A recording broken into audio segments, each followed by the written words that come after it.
ప్రభువైన యేసుక్రీస్తు నామములో అందరికీ హృదయపూర్వక వందనములండి. కీర్తనల గ్రంథము 134వ అధ్యాయము. యెహోవా సేవకులారా, యెహోవా మందిరములో రాత్రి నిలుచుండు వారలారా, మీరందరూ యెహోవాను సన్నుతించుడి. పరిశుద్ధ స్థలము వైపు మీ చేతులెత్తి యెహోవాను సన్నుతించుడి. భూమి ఆకాశములను సృజించిన యెహోవా సియోనులో నుండి నిన్ను ఆశీర్వదించునుగాక. కీర్తనల గ్రంథము 135వ అధ్యాయము. యెహోవాను స్తుతించుడి, యెహోవా నామమును స్తుతించుడి. యెహోవా సేవకులారా, యెహోవా మందిరములో మన దేవుని మందిరపు ఆవరణములలో నిలుచుండు వారలారా, యెహోవాను స్తుతించుడి. యెహోవా దయాళుడు, యెహోవాను స్తుతించుడి. ఆయన నామమును కీర్తించుడి, అది మనోహరము. యెహోవా తన కొరకు యాకోబును ఏర్పరచుకొనెను, తనకు స్వకీయ ధనముగా ఇశ్రాయేలును ఏర్పరచుకొనెను. యెహోవా గొప్పవాడనియు మన ప్రభువు సమస్త దేవతల కంటే గొప్పవాడనియు నేనెరుగుదును. ఆకాశమందును భూమియందును సముద్రముల యందును మహాసముద్రములన్నిటి యందును ఆయన తనకిష్టమైనదంతయు జరిగించువాడు. బూదిగంతముల నుండి ఆవిరి లేవజేయువాడు ఆయనే, వాన కురియునట్లు మెరుపు పుట్టించువాడు ఆయనే. తన నిధులలో నుండి గాలిని ఆయన బయలు వెళ్ళజేయును. ఐగుప్తులో మనుష్యుల తొలిచూలులను పశువుల తొలిచూలులను ఆయన హతము చేసెను. ఐగుప్తు నీ మధ్యను ఫరో ఎదుటను అతని ఉద్యోగస్తుల ఎదుటను, నీ మధ్యను ఫరో ఎదుటను అతని ఉద్యోగస్తుల ఎదుటను ఆయనే సూచక క్రియలను మహత్కార్యములను జరిగించెను. అనేకులైన అన్యజనులను బలిష్ఠులైన రాజులను ఆయన హతము చేసినవాడు. అమోరీయుల రాజైన సీహోనును బాషాను రాజైన ఓగును హతము చేసెను. కనాను రాజ్యములన్నిటినీ పాడు చేసెను. ఆయన వారి దేశమును స్వాస్థ్యముగాను ఇశ్రాయేలీయులైన తన ప్రజలకు స్వాస్థ్యముగాను అప్పగించెను. యెహోవా నీ నామము నిత్యము నిలుచును. యెహోవా నీ జ్ఞాపకార్థమైన నామము తరతరములుండును. యెహోవా తన ప్రజలకు న్యాయము తీర్చును. తన సేవకులను బట్టి ఆయన సంతాపము నొందును. అన్యజనుల విగ్రహములు వెండి బంగారువి, అవి మనుష్యుల చేతి పనులు. వాటికి నోరుండియు పలుకవు, కన్నులుండియు చూడవు, చెవులుండియు వినవు. వాటి నోళ్లలో ఊపిరి లేశమైనా లేదు. వాటిని చేయువారును వాటి యందు నమ్మకయుంచువారందరును వాటితో సమానులగుదురు. ఇశ్రాయేలు వంశీయులారా, యెహోవాను సన్నుతించుడి. అహరోను వంశీయులారా, యెహోవాను సన్నుతించుడి. లేవి వంశీయులారా, యెహోవాను సన్నుతించుడి. యెహోవాయందు భయభక్తులు గలవారలారా, యెహోవాను సన్నుతించుడి. యెరూషలేములో నివసించు యెహోవా సియోనులో నుండి సన్నుతింపబడునుగాక. యెహోవాను స్తుతించుడి. కీర్తనల గ్రంథము 136వ అధ్యాయము. యెహోవా దయాళుడు, ఆయనకు కృతజ్ఞతాస్తుతులు చెల్లించుడి. ఆయన కృప నిరంతరముండును. దేవదేవునికి కృతజ్ఞతాస్తుతులు చెల్లించుడి, ఆయన కృప నిరంతరముండును. ప్రభువుల ప్రభువునకు కృతజ్ఞతాస్తుతులు చెల్లించుడి, ఆయన కృప నిరంతరముండును. ఆయన ఒక్కడే మహాశ్చర్య కార్యములు చేయువాడు, ఆయన కృప నిరంతరముండును. తన జ్ఞానము చేత ఆయన ఆకాశమును కలుగజేసెను, ఆయన కృప నిరంతరముండును. ఆయన భూమిని నీళ్ల మీద పరచినవాడు, ఆయన కృప నిరంతరముండును. ఆయన గొప్ప జ్యోతులను నిర్మించినవాడు, ఆయన కృప నిరంతరముండును.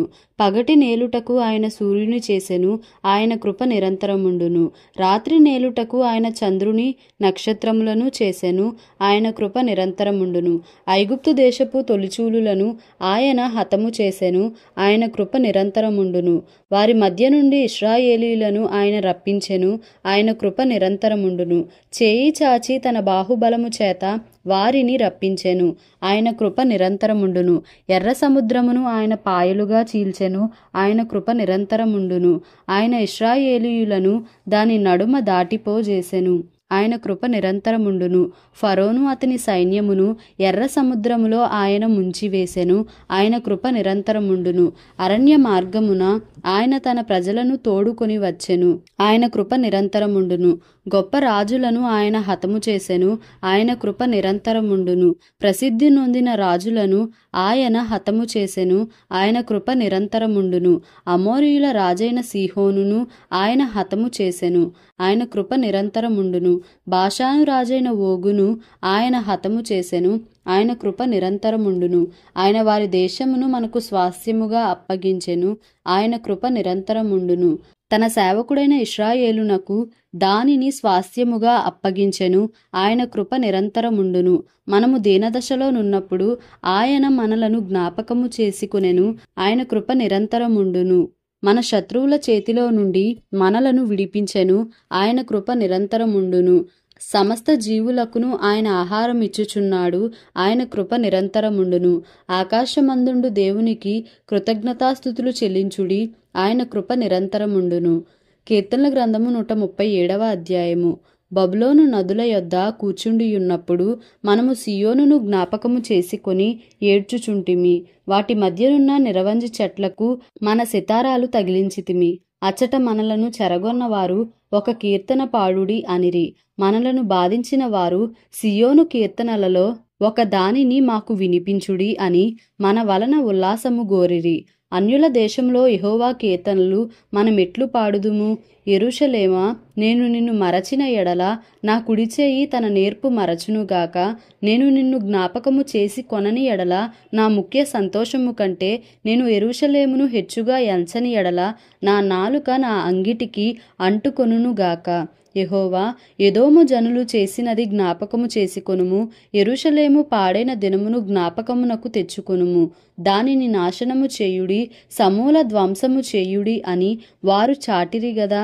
పాడు చేయబడబోవు బబులోను కుమారి, నీవు మాకు చేసిన క్రియలను బట్టి నీకు ప్రతీకారము చేయువాడు ధన్యుడు.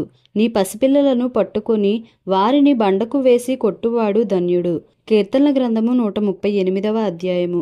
నేను నా పూర్ణ హృదయముతో నీకు కృతజ్ఞతాస్తుతులు చెల్లించుచున్నాను. దేవతల ఎదుట నిన్ను కీర్తించెదను. నీ పరిశుద్ధాలయము తట్టు నేను నమస్కారము చేయుచున్నాను. నీ నామమంతటి కంటే నీవిచ్చిన వాక్యమును నీవు గొప్ప చేసియున్నావు. నీ కృపా సత్యములను బట్టి నీ నామమునకు కృతజ్ఞతాస్తుతులు నేను చెల్లించెదను. నేను మొర్రపెట్టిన దినమున నీవు నాకు ఉత్తరమిచ్చితివి. నా ప్రాణములో త్రాణ పుట్టించి నన్ను ధైర్యపరచితివి. యెహోవా, భూరాజులందరూ నీవు సెలవిచ్చిన మాటలు విని నీకు కృతజ్ఞతాస్తుతులు చెల్లించెదరు. యెహోవా మహాప్రభావము గలవాడని వారు యెహోవా మార్గములను గూర్చి గానము చేసెదరు. యెహోవా మహోన్నతుడైనను ఆయన దీనులను లక్ష్యపెట్టును. ఆయన దూరము నుండి గర్విష్ఠులను బాగుగా ఎరుగును. నేను ఆపదలలో చిక్కుబడి ఉన్నను, నీవు నన్ను బ్రతికించెదవు. నా శత్రువుల కోపము నుండి నన్ను రక్షించుటకై నీవు నీ చేయి చాపెదవు. నీ కుడిచేయి నన్ను రక్షించును. యెహోవా నా పక్షమున కార్యము సఫలము చేయును. యెహోవా, నీ కృప నిరంతరముండును. నీ చేతి కార్యములను విడిచిపెట్టకుము. దేవుడి పరిశుద్ధ వాక్యమును మన వినికిడిలో దీవించి ఆశీర్వదించునుగాక. Amen. Please like, share and subscribe for more videos.